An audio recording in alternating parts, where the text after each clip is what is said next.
Hey y'all, welcome back to another episode of Austin Underground. I'm Jocelyn. And I'm Mia. On today's episode, we'll critique Lana's new album, share a South by Southwest interview music-based video games, and play a game. But first, let's roll the intro.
Afroman, rapper of songs Crazy Rap and Because I Got High, is being sued by 7 law enforcement officers over him using footage from a police raid of his home in one of his music videos. The officers have alleged that the rapper, whose real name is Joseph Foreman, took recordings of their faces when they raided his home and used that footage in the music videos and social media posts without their consent.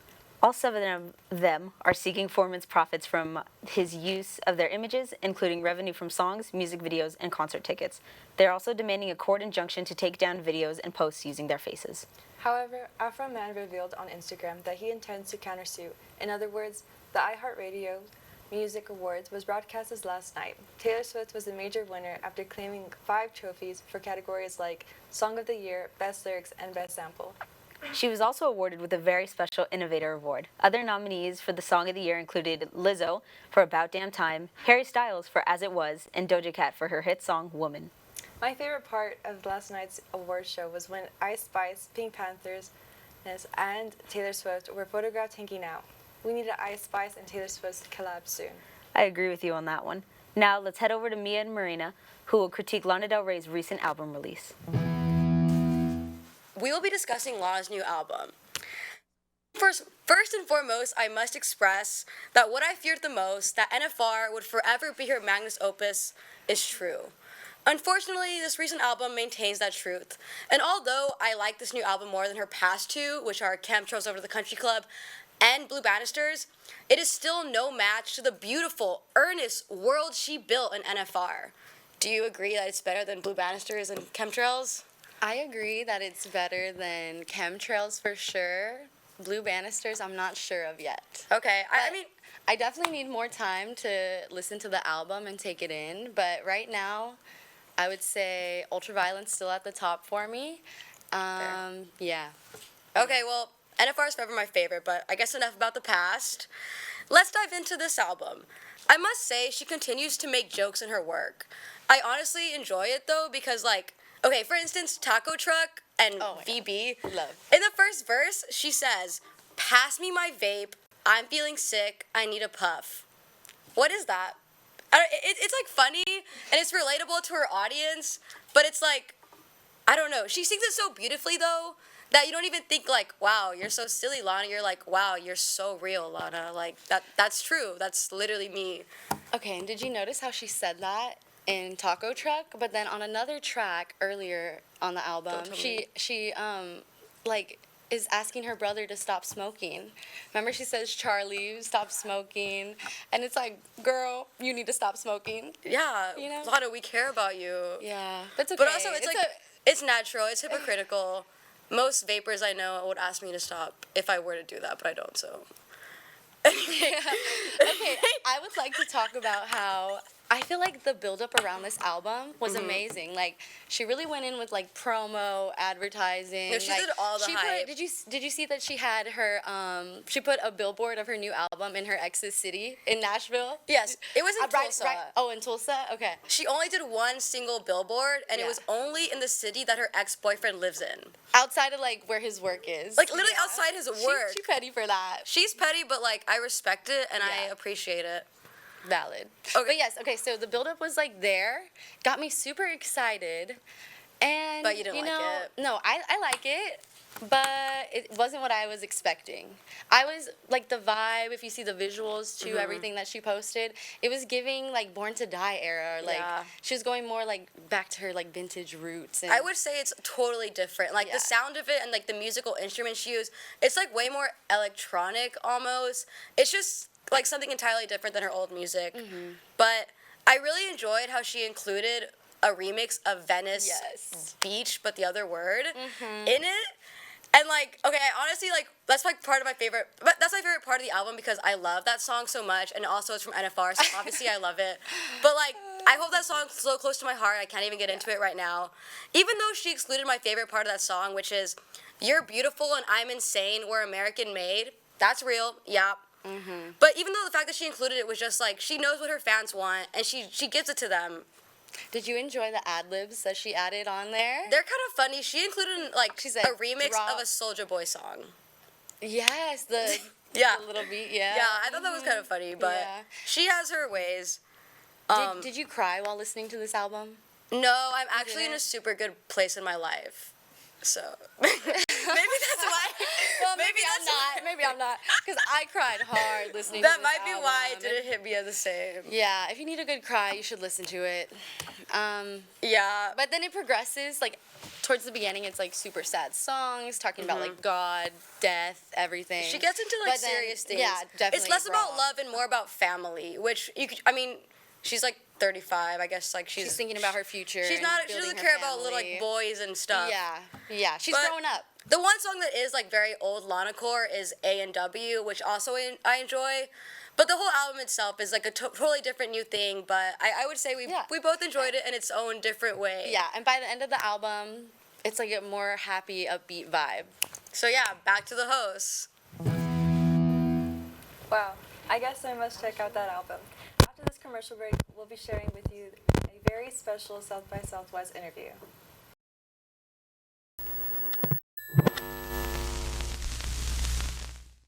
Here you have it, folks, our executive producer, Caitlin's conversation with the indie rock band Floodlights. Hey guys, this is Caitlin back with Austin Underground. We're here at South by Southwest with Floodlights. How are y'all doing today? Yeah, doing good. Nice to be here. Yeah, how's South by been treating y'all? Yeah, it's been really fun so far. It's our first time in the States, so it's been a real surreal week. We've just been wandering around and checking it all out, seen heaps of music. Oh which has been yeah, good. I saw that y'all went to Barton Springs. How has it been like exploring Austin and all of its wonders? Yeah, Barton Springs was amazing. Yeah, we luckily went on one of the hot days last week before that storm came. And yeah, there was a real like scene down there, like people playing music. Oh, and yeah. It was fun. Yeah, what'd you think of, did you go in the water? Yeah, went for a swim. We just Yeah. did a few laps. Yeah, You it's- know, it's we'd been cold, sitting on the right? plane for Yeah. 24 hours. We had to do a few laps. Yeah, it must have been like nice and relaxing So I saw that y'all already have one album out and your second album's coming out in April. How was that process making that second album different from the first? In comparison to the first, well, funnily enough, we recorded it with the same person, so it was pretty similar in that way. But I think musically it was very different. The writing process was quite different, much more collaborative. Would we agree with that? Yeah. I think the first album was songs that were sort of backing up for a couple of years over the start of the band. Didn't first make the EP and, you know, went on and kept sort of snowballing into the album, and then we wrote some new ones. And this one was more of an album, you know, start to finish. We sort of wrote it to be listened to like that, wrote all at a very similar time, and yeah, way more collaboratively, whereas From a View, definitely, yeah, there was some just sort of more solo-y tracks that people have brought, and the track was already sort of done, but Yeah, I think that's the main difference, I reckon. Yeah. Did you find that it was easier to work collaboratively versus like just everyone bringing in something?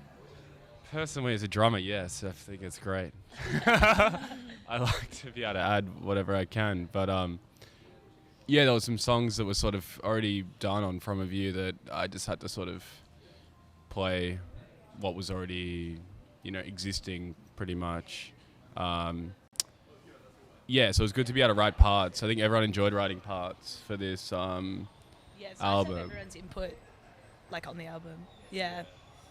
And like, I reckon that'll be heard as well. Yeah. So I noticed that some of your songs kind of have a little bit of like a country influence. There's like some harmonica in some songs. Is that a genre that y'all take inspiration from a lot? I think it is a bit. Like, I personally grew up listening to a lot of like Bob Dylan, but there's a better story behind this because Ash's dad's one of Australia's best harmonica players, isn't he? I think you tell the story. It's pretty good. Oh, yeah. My dad plays harmonica and always has, like, growing up would go watch him play. He just played, like, with little blues bands and stuff around Melbourne. So most of our weekends would be, like, at the pub watching him play. And every birthday he'd give us harmonicas to try and, like, get us to play. So, yeah, I've always sort of had them around. But when we started the band is when I really started playing. And so that influence comes from that, I guess. Did you ever pick it up, the harmonica? Growing up? Yeah. A little bit, yeah. We sometimes, it's an easy thing to just quickly make noise with. But I think I would quickly get bored. We'd be like, oh, this is what Dad does.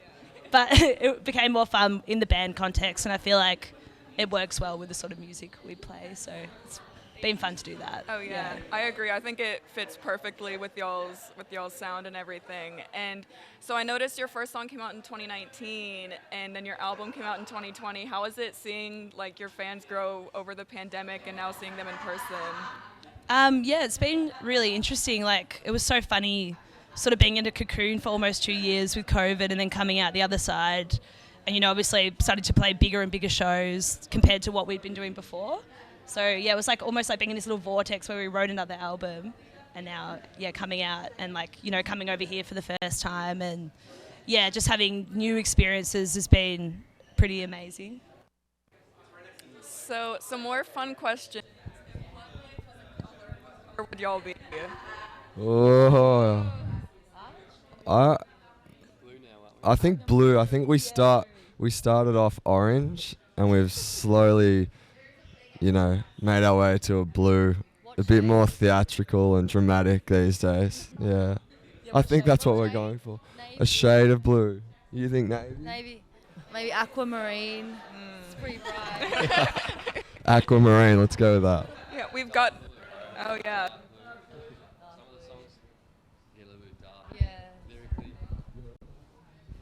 Yeah, some of the songs can get a little bit dark lyrically, and even instrumentally at times. And I think that blue represents that. One of the songs off the new album is actually called Something Blue. And there isn't a song called Something Orange or Something Red. So I reckon maybe we'll go with that. We'll go with blue. Nice. We've gotten a lot of purple, so we wanted to see if there was like something with bands and choosing purple. And then our last question for y'all, what do y'all think about ghosts? Do you believe in the paranormal? Is it real? Is it all a lie? Sarah? Ghosts. Yeah, I feel like Sarah, you would be good at answering this question. I'll pass the mic. Do we believe in ghosts? I don't know. Like, maybe not like ghosts per se, but there's always energies around at work that we can't see, whether they're from the past or the present or the future. Yeah. Don't underestimate, yeah. Do you guys feel that way too? I feel that way too. And I'm very glad I didn't get given the mic for that one. Yeah, I agree. I'm definitely like, if there is something going on, I don't want to disturb it and then accidentally like open a portal or anything. Yeah. You've got to be careful. Yeah, you can feel the weird energies for sure. So where can we find you? What's coming up next? You can find us on all the normal streaming platforms. We've got an album coming out called Painting of My Time on April the 21st. And what else have we got, guys? This week, oh yeah, we're playing a show tonight at Valhalla. I think we're on at 9 o'clock, so everyone can come down. Although this interview is not going to go live before that, so that's a bit silly to promote. But we got TikTok. Oh, the single. We've got a single coming out, which is the title, same title as the album. And that's coming out on Thursday. I'll give it to Archie. He's good at this. We got some singles coming out. We got an album coming out April 21. That's the exciting stuff coming up. We're playing with Black Midi soon, which we're excited about as well. They're one of our favorite bands, so that'll be good. And then hopefully doing some more international touring. Yeah, well, hopefully we'll see y'all here. That's it for us. Make sure to check out Floodlights on all of their social media. Make sure to check us out on all of our social media and our website, austinunderground.org. Until next time, bye, guys. Bye-bye. That was a great interview. Tune in after this commercial break for a cozy corner with Emerson.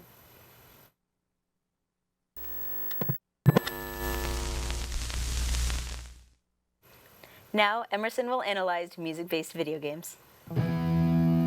What's up? I'm Emerson. I'm super into video games, super into music, so what better collab? Major gamer here. But I recently picked up a game called Hi-Fi Rush.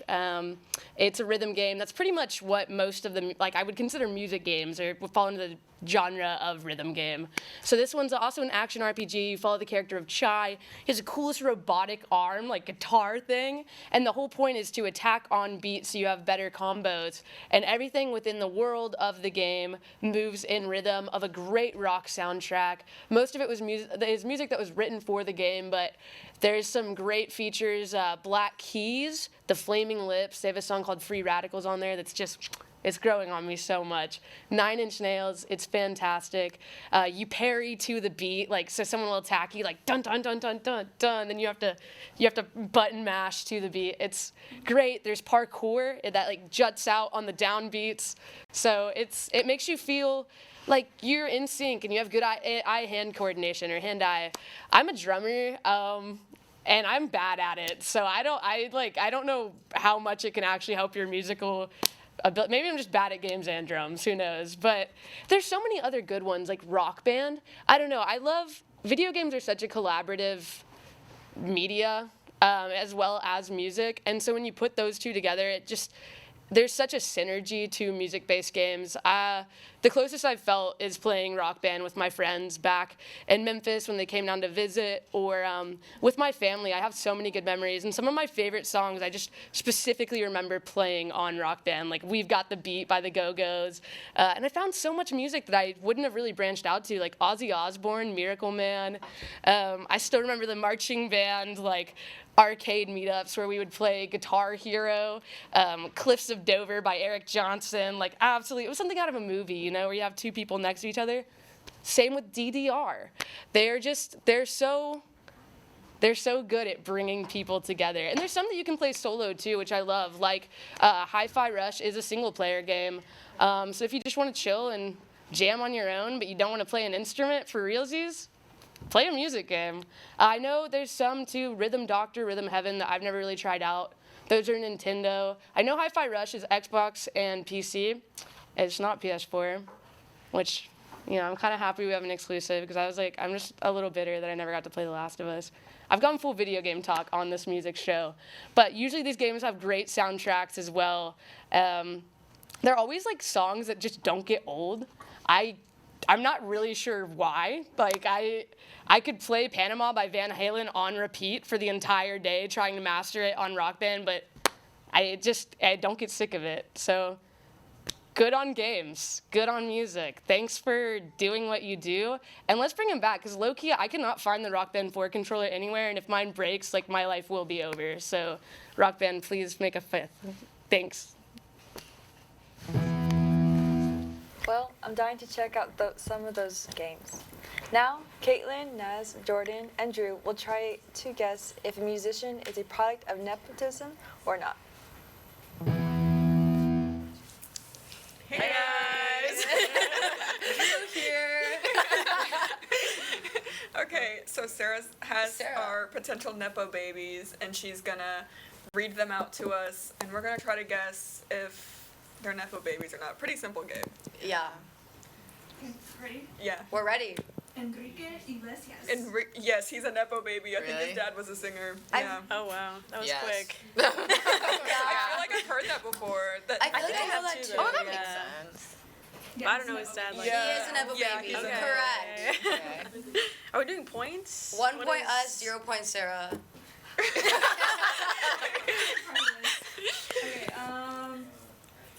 James Blake.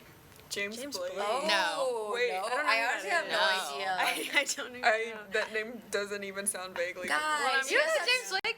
Come on. No, I'm just Yeah, he makes a song called like Retrograde or something. He's really good. He has like He's a few really songs. good. I want to say. I want to say no. I want to say no. No. What is it? He is. What? Who's his? All of His them. name is James Litherland. I don't know. Who it? I don't know who that is, but I'm not sure her name. Well, they all disappoint me, really. Dolly Parton. No, Oh. no. She's No, not. she's a. Self-made. Yeah. Self-made woman. Checking y'all. She just can't see us. Keep it up in Sarah, they need you in here. Like, they can't see your expressions. Lily Allen. Lily Who Allen. the, I feel like who the heck Yeah, is that? that is either. Yes. No. I'm gonna say yes. That Yes. feels like a very Nepo Do you wanna name. say That no? feels like a Nepo baby name. I bet her middle name's like Apple or something. She is a Nepo baby. Yeah. Yeah. Wait, who's Keith Allen. Keith Keith Allen? Allen? Oh, that's Clearly a nobody. Country. Was he really a Nepo? Okay. Justin Bieber. No. No. He was on That the boy was self-made with you two. Was he? No. He's a Not Nepo. a Nepo baby. Okay, I thought you meant he was a Nepo baby. I was like, I remember this. Okay. Elijah Houston. Yes. Yes. Yeah, he's a Nepo baby. Who that is? Oh. Yeah. Sorry, I don't know who that is. No, it's because his dad He sounds is like a Bono, nobody, so like Yeah, for real. he doesn't Who is go this by man? his like real name. So, So like high. Oh, that makes sense. I was like, why did he give himself like such a weird name? well, cause like his obviously his Yeah. Bono's last name would also be Houston. When my children But, are yeah. Nepo babies, I'm naming my daughter Plum. Really? Yeah, That's actually not a bad. You should do Nepo that, like, right? baby. I'm please. Those regardless. Plum, this is manifestation. This is for you, baby. Ziggy Marley. Ziggy Marley? Yeah, I feel like that's Bob Yeah. Marley's child. Okay, wait. Yeah. I have no idea. I've who never that heard of this is. person. I don't know. Well, like just who the last names- name Marley. I'm But like, just, like, oh, Bob Marley. Ziggy But also and Marley Ziggy, together. yeah, artsy name. It just Any it's artsy given. name, I assume they're a child of Yeah. like celebrity. Like they're, Yeah, I like, would they're like an say LA yeah. child. It's like it's either very simple or it's like one name is out there and then the other is very simple. Yeah. Like there's just Yeah, it's he's distinct. Bob Marley's son. Boom. I don't know. Roseanne Cash. Yes. Johnny Cash. Yeah. What's next? Nancy Sinatra? Samaya. Samaya. Oh, like the artist? Oh. Like just Samaya. No, I don't know. Actually, wait, I don't know. I'm gonna say no. I'm gonna say You're yes. I have no smiling like idea. yes. I'm gonna say yes. Really? Who's her Her parents? parents are actors. They were like in a lot of stuff. Who's mama? Yeah. in Hocus Pocus. Oh, so she's like a Nepo baby. Wow, I didn't know. And Gracie Abrams. Yes. Come yes. on. Yeah. Did you want to That make the was- list? that was actually tragic sorry, when I found Sarah, that out. dang. I believed That in was- her. Oh yeah, no. I seriously, believed same. in her. King Princess. Let me yeah. think. Miss Macy's heir Macy's fortune. heir. Yeah, I'm gonna say Yeah. she's a Nepo baby. Yeah. She's an heir to the JCPenney fortune or Macy's. Macy's, I was- And Macy's her dad's fortune. like a recording engineer. Yeah. So I think we've discovered that there's a lot of Nepo babies in music. So have Someone that. soon. Yeah, have fun thinking that every time you listen to something. But yeah, back to the hosts.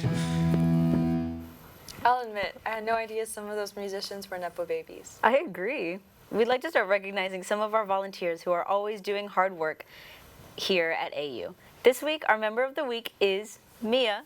Thank you for everything that you do. Thank you. As always, make sure to check out our social media and website for more content.